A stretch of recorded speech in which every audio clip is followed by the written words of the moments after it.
Alright gang, Jason here for Love of Tractors, and so I've been working on this section of the display quite a bit lately. So I'm kind of around the back side here, still have a ton of work to go, but I kind of wanted to just show a couple things for a couple reasons. First, I'm liking the way some of this stuff is coming out a whole bunch. The second is, just for progress, and then also, I kind of wanted to show you that I'm not afraid to try it and then tear it up and start again, or start over or retry it or whatever. So I think a lot of you guys know that I've been working on this rock section a whole bunch lately. Probably for, I don't know, off and on for a good solid month or so now, trying to get it where it's acceptable where I want it. I finally kind of have got it. Like, I've got my color that I like, here.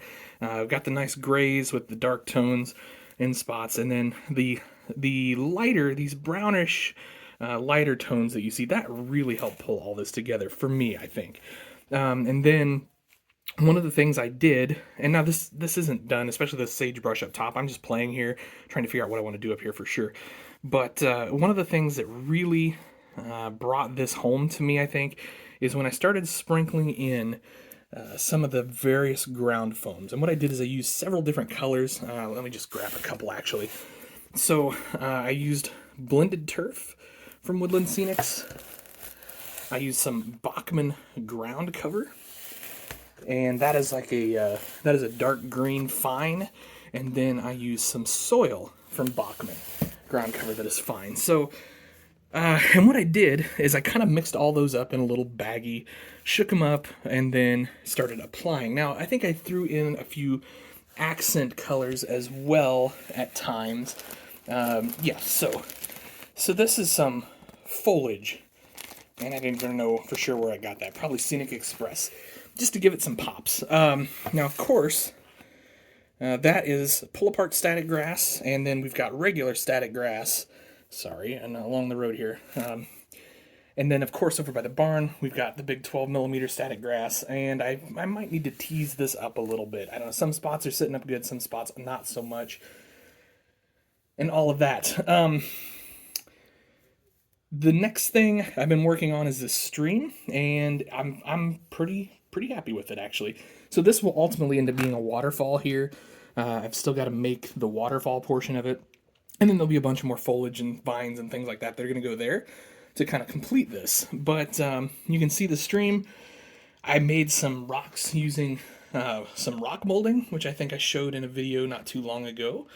And then the water is just realistic water from Woodland Scenics, I guess, probably. That's and then with some of their murky coloring. Now, that murky coloring I've kind of experimented with, and this is, up here is the color I'm really going for. I went down here, and I actually just poured this yesterday, and it's looking okay, but it's not quite set up yet, and that concerns me a little bit because it has been 24 hours. Now, we've had a bit of a weather change here. We've gone from hot and humid to at about 62 for the high today, so maybe that's got something to do with it.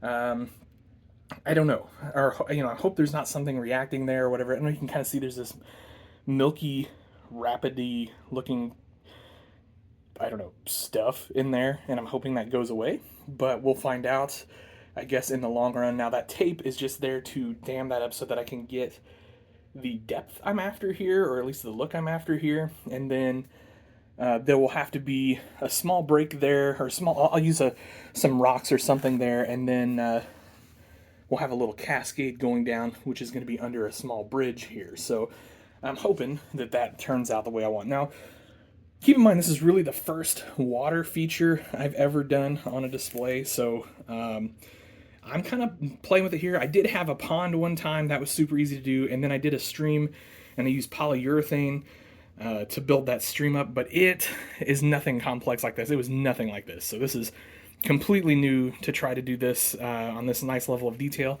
You can see I've started adding cattails and things like that. There'll be other weeds and things in the stream as well as we go along. I've also put in, I just used a little like dark sand around the sides just to give some texture and things like that. We'll see. That is not permanently attached, so if I decide I don't want that, we can just get rid of it. And then over here, so again, kind of the same thing with the rock face, made that with plaster, and then, added my ground covering and foam like that in certain spots just to give it some flavor, some depth, some things like that. I think that's worked well so far. And then back here, I'm not sure 100% what's going to happen here, but I'm kind of experimenting. I want this hill, I want where it's brown essentially to be covered. And I'm debating on if I just put a bunch of trees there, like some of our realistic trees, or if I'm going to kind of keep going with this sagebrush thing that I got, or this briar patch stuff here that I got from Scenic Express. I'm not sure yet. I do like the way this is looking though, with the trees at the top, and then we've kind of got this ground cover cascading down. So would be very curious to see what you guys think of that. And then, of course, I got this wonderful barn my wife scratch built for me. And just for now, I put a weathered up old wheel loader up under there. And, I don't know, we got a side-by-side over here and some other things going on. A wagon by my buddy Malachi. And this bridge, not completed yet, but I was kind of doing some test fitting. This is modeled after a local bridge, and the reason I actually chose this bridge is, I'm not saying this is a prototype of it by any stretch of the imagination, but it is a basic replica. And the reason I did that is because when my grandfather was young, when he was in his 20s, he actually helped build this bridge over the blacktop here. So that's why I decided to go with that specific kind of bridge and style of bridge. Pretty much looks just like that. I'm going to try to add some details. I've got some other things I want to do to it yet, but that's kind of that. So that's a quick Dogtown Farms update. I'd hoped to do a Dogtown Ag update today, or actually I'd hoped to do it earlier in the week, but unfortunately the week didn't quite work as planned. And so maybe next week we'll do that, because I've got a really cool little piece of construction equipment that I'm going to debut from my buddy Kyle at Punky Kane's Animations, and it's going to be doing a little work on the model farm over there. So, all right, guys, hope you enjoyed it. Always interested in your constructive criticism on the layout and ideas and things of that nature. Any questions, of course, ask them below.